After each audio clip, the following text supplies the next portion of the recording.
To continue from the previous story, let's dive into more reasons why the pyramids were built at Giza. Let me explain them in 2 minutes. We already talked about the ground, that solid limestone base, and the river. But there's another layer to this, and it's not just practical, it's symbolic.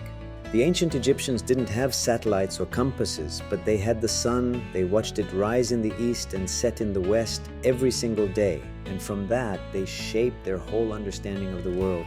The east, where the sun rose, symbolized life. That's where people lived, farmed, and worshipped. So the east bank of the Nile became the land of the living. But the west, where the sun disappeared, was something else entirely. To them, sunset wasn't the end. It was the beginning of the afterlife. And that's why the west bank became sacred. It became the land of the dead. So placing the pyramids there, on the west bank, wasn't just practical, it was deeply symbolic. That's where the pharaoh's journey to the next world would begin. The location wasn't random, it fit perfectly into how they understood the universe. And these pyramids weren't hidden away. You could see them from the Nile, from Memphis, the capital back then.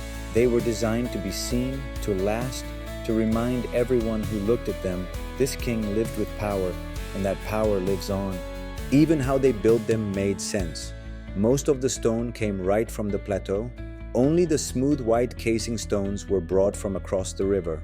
They used what was local and added only what mattered.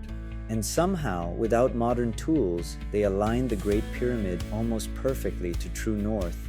Just using the stars and shadows, they understood their land, they read the sky, and they built accordingly. So when you take a step back and look at everything, it becomes clear. Giza wasn't chosen by chance, it was chosen because it had all 4 of these things.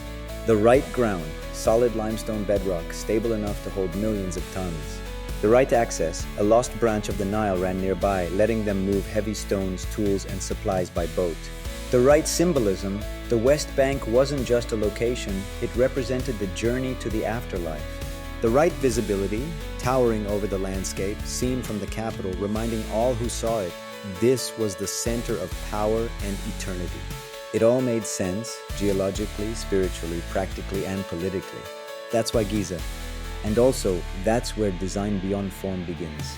With listening, with asking why. With building from the story of a place, not just its surface.